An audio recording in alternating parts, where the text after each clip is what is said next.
Okay, party people, we're live. Hello, everyone. Welcome to Supper Heroes Cookalong.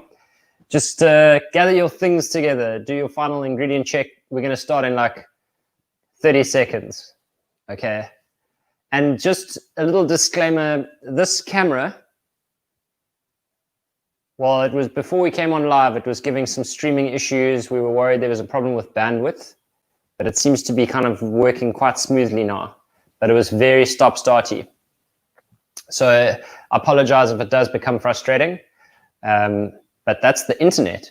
And at least the internet doesn't have the coronavirus, which is officially my greatest fear as an online business person. Okay. So let's get cracking. So first things first, okay? I've been doing these cook-alongs for a while, and I'm not sure everybody knows, but all the recipes that I do from these cook-alongs come from the cookbooks that I wrote, which is the Real Meal Revolution, the original, Real Meal Revolution, Raising Superheroes. So the original is like this one in Europe and the UK, and it looks like this in South Africa. This is going to mess up my whole cookbook stand, but it's fun. That's the one. If you haven't seen it, then I don't know where you've been hiding. And then the other one is called Raising Superheroes. And this one we wrote in 2015. And in this book, there is an entire essay at the back. And this essay was written by Tim Noakes. And it is basically the evidence that he used to win his case against the HPCSA. So it's fascinating, some fascinating science. But this is the recipe we're doing today. You would have seen it in the promotional material.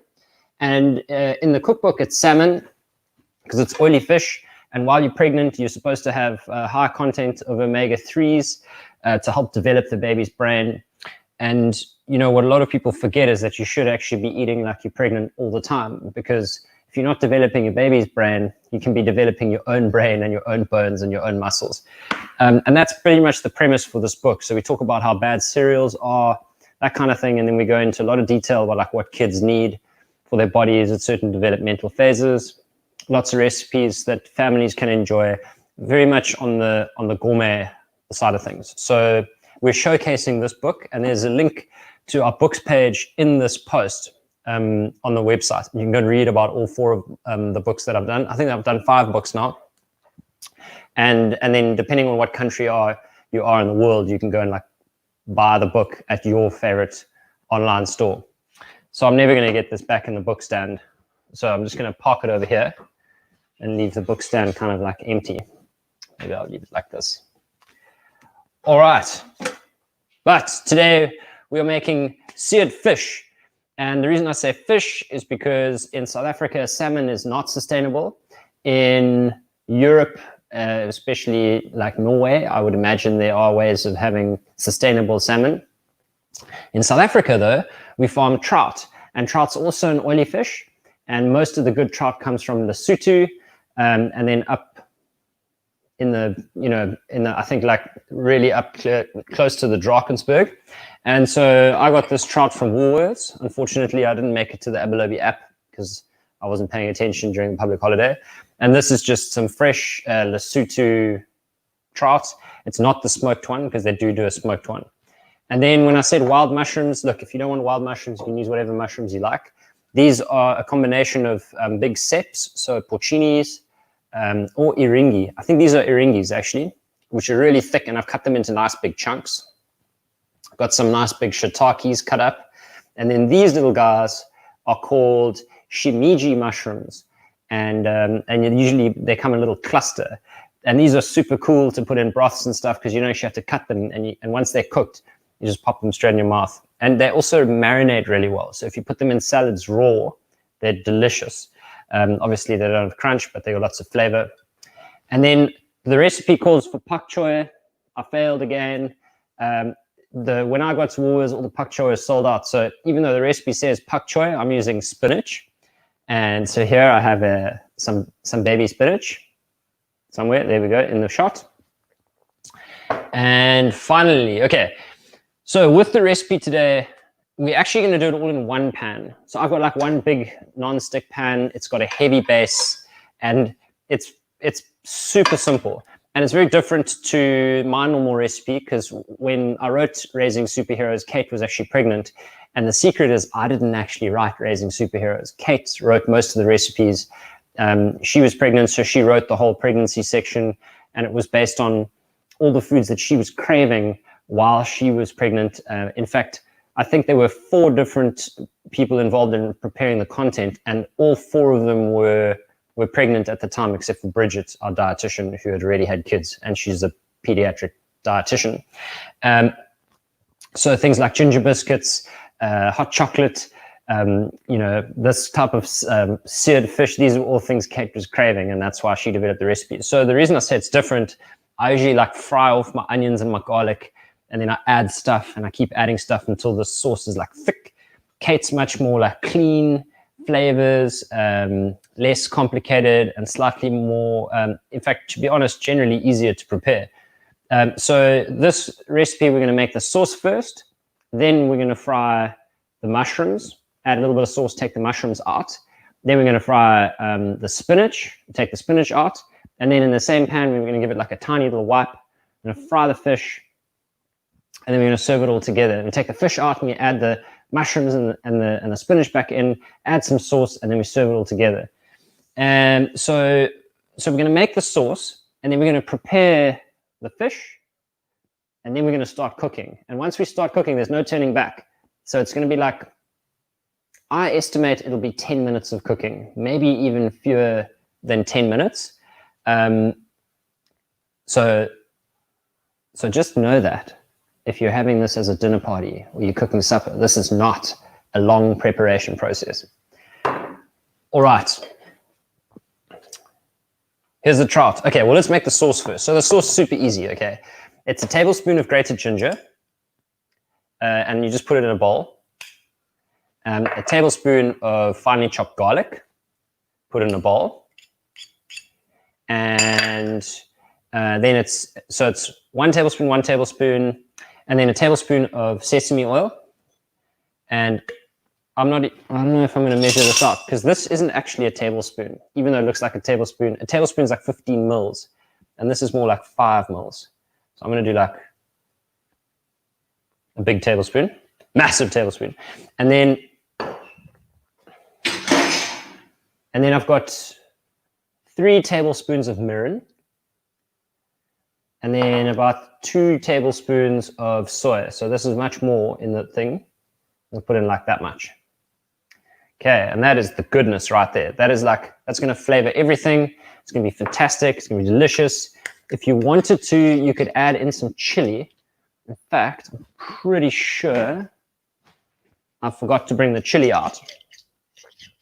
But this is, so if you buy one of those Woolworths packs with the ginger, the garlic, and the chili, just put the whole chili thing in here as well. And for those of you who can't smell this, this is insane, because it's ginger, garlic, soy sauce, a little bit of sweetness from the mirin, and then sesame oil, which gives everything the most amazing, like roasted, nutty flavor. So this is super awesome.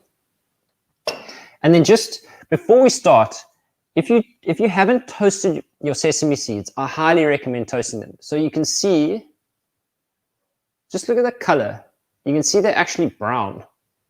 And the difference between the toasted and untoasted sesame seed is significant, because when a sesame seed is raw, you can see it's raw because it's white, but it's actually quite bitter. It's got like a raw, bitter sesame flavor. Kind of, yeah, I don't know how to explain it.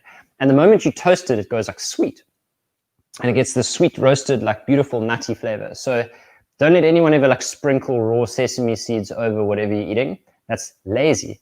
Toast the sesame seeds, and it actually adds flavor, and it's delicious and crunchy rather than like soft and bitter.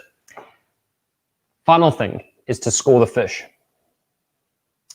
Okay, now trout comes with its scales on, and there's no point scaling it or descaling it, because the scales are actually edible, they're crispy, and it's a waste of time and effort, and as far as I know, you can like damage the skin. And then we just want to score this. And the reason we're scoring it is because you want to get as much skin on the bottom of the pan as possible.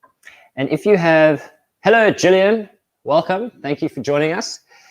If you don't score it, what can happen is the skin actually like curls. And when the skin curls, it creates this massive area of skin that's actually not getting crispy on the base of the pan. And so what you do when you score it is you allow the skin to relax when it's heated, and then you get more of the fish frying on the pan. So that's why you score fish. And it's the same as like trimming the fat on not trimming it, but like scoring the fat on a lamb chop and scoring the fat on a pork chop. Because that when you don't score the fat, the chop like curls, and then you don't get enough of the chop in the base of the pan actually getting crisped up. Okay, so how to score? You just roll it up a little bit so that like it stands up, and then with your knife, you just cut into the flesh. It's probably better to not use a serrated knife, but that's the knife I've got. There we go. So you can see it's like kind of deep. Okay, and let's do this guy. And this guy. There we are. You see I went a little bit deeper that time. Probably a bit too deep. Okay, I think that's all the prep. So now we're ready. Okay, so we're gonna fire up the stove. Everyone, are you ready? Let's get ready. Everyone ready? We're ready. Okay, hot pan, fry the mushrooms. Now, the reason I've cut these mushrooms as big as possible is because I want the mushrooms to actually get color on the outside. I want them to caramelize, and I want them to be brown on the edges because the brownness gives it the sweetness, this roasted flavor, and I wanted to get the roasted flavor before it's cooked all the way through. Okay. So pump up the pan to a very high heat and get it flipping hot. And then if you want to use butter, well, I wouldn't use butter with this because it's like Asian flavors, but you could actually fry in sesame oil if you wanted to, or you could use peanut oil, which I think would be the most authentic because this is Chinese. What would the Chinese fry in? Probably just sesame oil, maybe. Anyway, I'm frying in coconut oil because that's what I've got. And I've got lots of sesame oil in my sauce. So I'm not like married to the flavor of sesame because it's going to come in prominently later on in the game. Okay, and then when we first cook everything, we're going to cook it, put it back in its dish, cook the spinach, put it back in its dish. And then we're going to cook the fish and put it on the plate. And then we're going to quickly like warm everything and carry on. Okay, and once we start going, it's game time. So if you have any questions, throw them up in the comments section. By the way, this is an appropriate time to like the post, share the post, tell your friends what you're doing if you are cooking along. If you have a question about banting, please shoot. I interviewed some fascinating people in the last 2 weeks. I spoke to Anna Trapido on Tuesday, and she blew my mind. And we were talking about the obesity epidemic in South Africa and what we farm. And she was saying, colonization had a lot to do with the obesity epidemic, or at least the simplification of South African cuisine, because we brought in so much corn and wheat. And the locals, it was easier to grow, even though it was irrigation intensive, defaulted to that. And then the second wave was during apartheid. And basically, she tried to say, look, everyone wants to blame apartheid for everything, but actually we have to blame apartheid for a large portion of our diet because, the refined carbohydrate diet was going to a lot of the mine workers. And so we removed a lot of the sorghum and corn from the traditional diet and replaced it with like millie meal, essentially. And many people believe that millie meal has a lot to do with why our diet is so low in nutrition. Okay, so throwing the mushrooms in, the first thing you'll notice, hello, Barbara, there's a sizzle. That's what we want. When the pan's hot enough, you will get the sizzle. And so I'm going to put the big mushrooms in first to let them sizzle for a bit because I want them to actually go brown. And I don't want these little shimijis to get overcooked and go like crap, basically. So throw your big mushies in. If all your mushrooms are big, throw them all in. And then if you haven't made your sauce yet, this is a good time to get your sauce ready. Because once the mushrooms are cooked, I'm going to get a bigger spoon. Once the mushrooms are cooked, we're going to give them a quick splash of the sauce, just give them a toss, and we're going to tip them out into their that is called a plate, into their plate. It's been a very long day today. Okay, and the other thing to remember is that mushrooms suck up a lot of oil, and then they release a lot of oil. So sometimes you have to add more oil to the pan, but sometimes if you just wait a little bit, you get a lot more oil coming back out because it actually comes back out of the mushroom. So this is cool. We're getting decent color here. This is that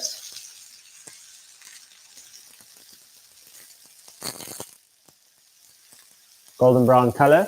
We want more of that. More.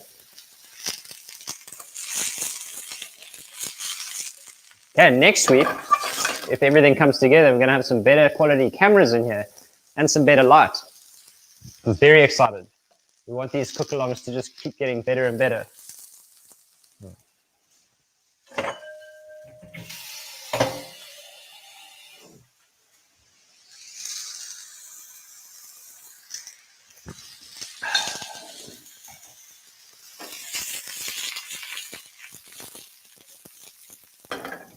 And at this point, where most of the mushrooms are cooked, I've also got some good color on my shimijis, on my shiitake. There we go, good color on the shiitake. Now I'm going to throw my shimijis in.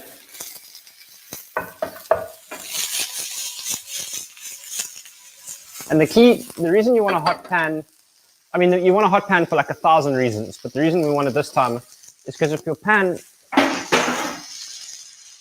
like lukewarm, the mushrooms just like release this water everywhere, and then you end up actually like boiling the mushrooms in their own juices. So you want this hot pan because as that moisture leaves the mushroom, the water evaporates, and then the sugar, there's a microscopic amount, so don't freak out, but a miniature amount of that sugar sticks to the mushrooms, and combined with the sugar that's already in the mushroom, that's actually what caramelizes.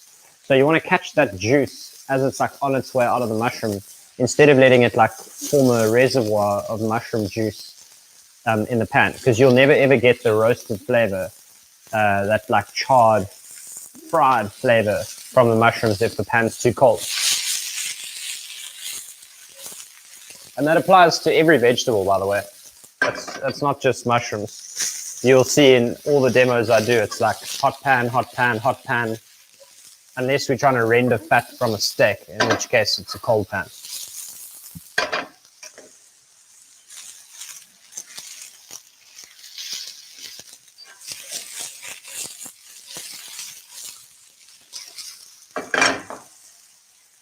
Yeah, so these are looking quite good. You see here, these mushrooms are actually still raw, but if you look at that,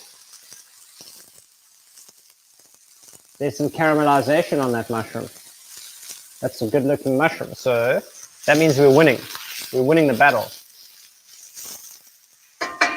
In fact, there's little tips of caramelization all over these guys. That's a tiny one. Oh, camera froze. There we go.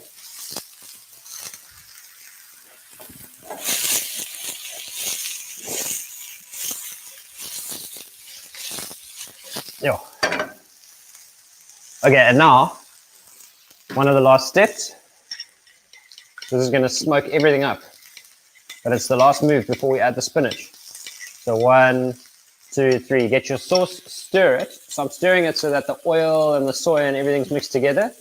And then I'm going to give it like a fat scoop. So watch what I do here. I go, whoa.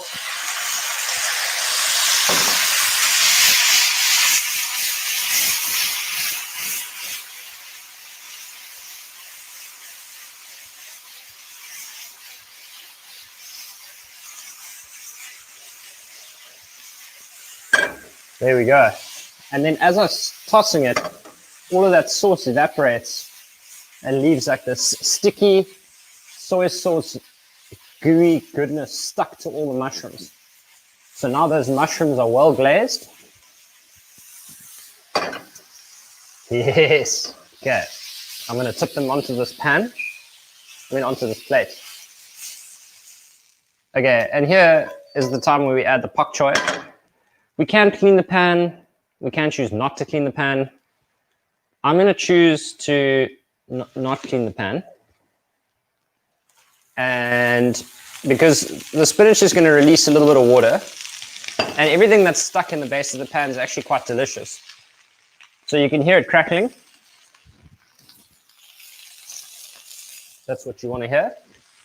And then to lift all that stuff that's stuck to the bottom of the pan, I'm going to add like a tiny little splash of water, because we're not trying to caramelize the spinach. All we're trying to do is like cook the spinach. I'm going to use my lifter and just scrape a little bit of that flavor that's stuck to the bottom of the pan. I'm just going to try to lift it up with some of the water.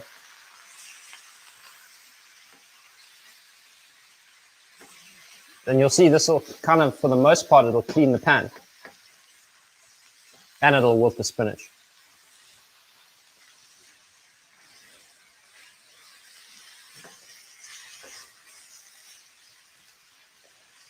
And all that spinach cooks down to practically nothing.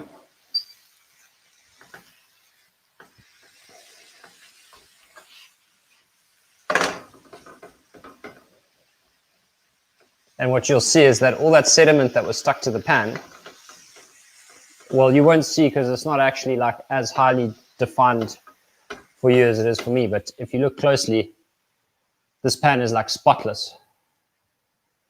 Spotless, because I've used all the juice from the spinach to lift up all the sediment. So it's the same thing, like sometimes when there's stuff, when you're making a bolognese, you'll get sediment stuck to the bottom of the pan. So you can add in like some raw onion, and the onion releases its juice, or you throw in like some red wine, but you never want to throw that sediment away. So the red wine actually like boils and lifts the sediment off the base of the pan and gives that roasted, all those little bits of roasted stuff get cooked into the sauce. And that's where you get your caramelized, roasted, like rich, dark red color and flavor from. Okay, so what I'm doing here is I'm letting the spinach stay in the pan just long enough to evaporate all that excess water. And then I'm going to wipe it down with some paper towel. You could use a cloth if you want, use a damp cloth, it doesn't make a difference.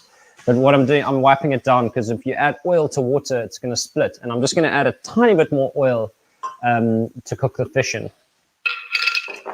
So here we go. This is nice, clean. Pop this back in.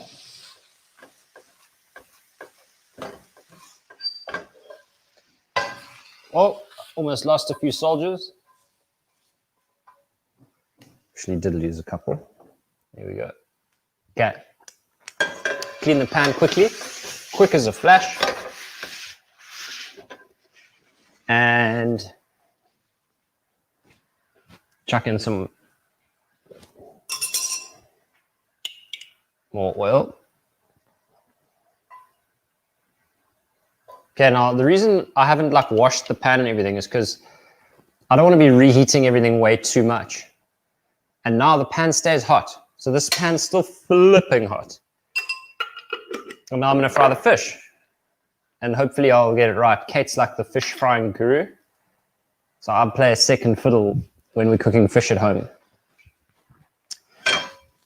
But there's one trick to getting fish right. Well, obviously scoring it is one trick, and then there's one more, and that is to move the pan as you drop the fish into the pan. So get the pan stinking hot, and you drop the fish in and you go. So that's what we're going to do. Okay.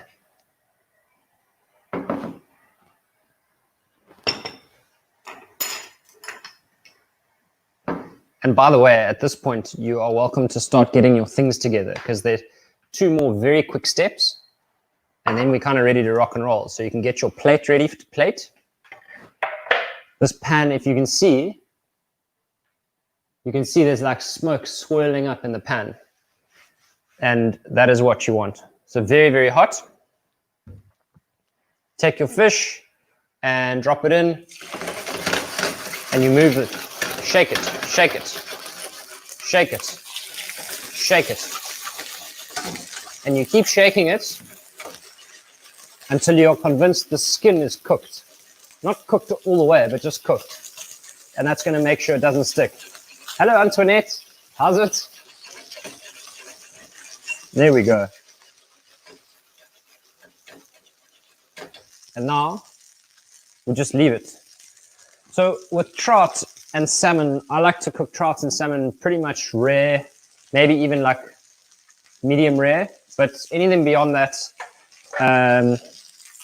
you know, each to their own, but anything beyond that's a bit overcooked for me. It's not like hake where you want to cook it through. It's quite a nice sushi fish, so having it pretty raw is pretty good. You could have like trout tartare, you could have it completely raw if you liked. So I'm basically just cooking it until the skin is crispy. I'm going to flip it over, and then I'm going to put it in the plate. And you can feel to see if your spinach is still warm. It is pretty hot, so I don't even think I'm going to reheat it. I'm just checking my mushies.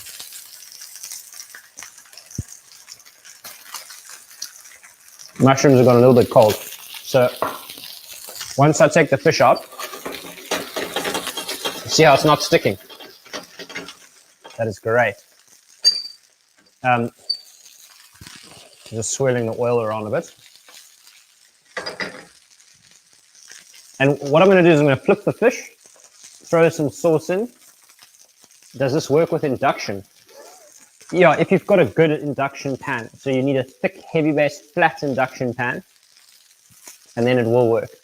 But when you shushel, you just have to make sure you're shusheling flat on the induction stove. I can shushel up because the gas is still getting the pan hot. Okay, here we go. So you can see it's kind of opaque. So it's gone white on this little belly part. And that means it's cooked like that far into the fish, so kind of all over. So I don't want it cooking much more than that. I'm going to go and flip it. You can see that. You give it another shake. Damn it. See, I wasn't on the mark. So what you can see there is it's nice and crispy brown. It's got color all over it because we've scored it and it's actually been sitting flat. And now, this is the big move. You got to do this all very, very quickly. Very, very quickly. Okay. I'm going to take my sauce. I'm going to pour it in. I'm going to shushel the fish. I'm going to take the fish out. And then I'm going to throw the mushrooms in and shushel the mushrooms and then serve them. And then if my spinach is cold, I'm going to throw the spinach in, shushel the spinach, and then serve it. But basically it's sauce out, mushrooms out. Okay.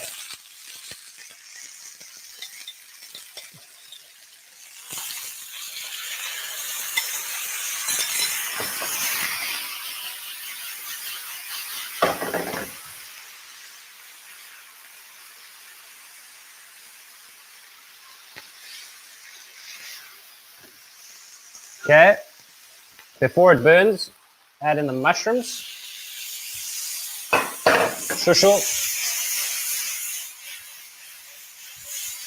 pick up all that extra sauce, and serve it. You can use your lifter to lift it a little bit.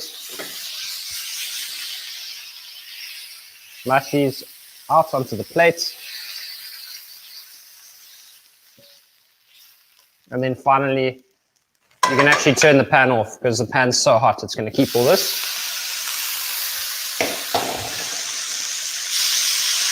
Just put the spinach through to pick up, do a bit of house cleaning, pick up all that leftover flavor. So I obviously made a bit of a mess.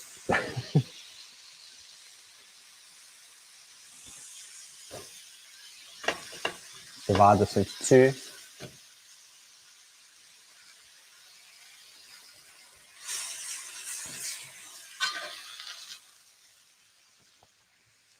Yeah, it's hot.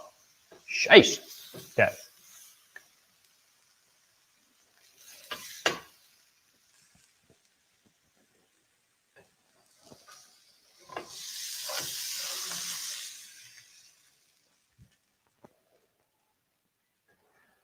Okay.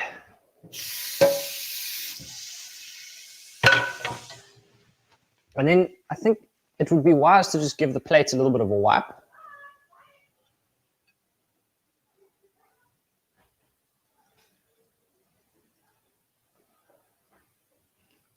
But that is, there we go. Okay, I thought we lost you. But that is supper tonight. Sorry, it keeps jamming. It's so strange. There we go. Spinach, mushroom, fish. And then let's break the fish to see if I was correct in my, I think I left it in the pan a little too long, to be honest. But we'll break it open. Oh, perfect. Okay. So let's look at that. Can you see in the fish? It's like pink over here. That is like perfect medium rare trout. And that is going to be truly delicious.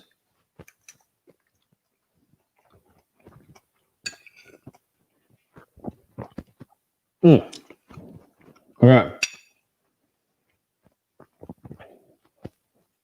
Thank you very much for watching. If you want more of my recipes, there are links to the books and the online program and everything in the comments. This is epic. I'm going to go and have my supper. To everyone else, enjoy your Wednesday night. Thank you very much for joining me and for cooking along. And we'll see you next Wednesday. Bye.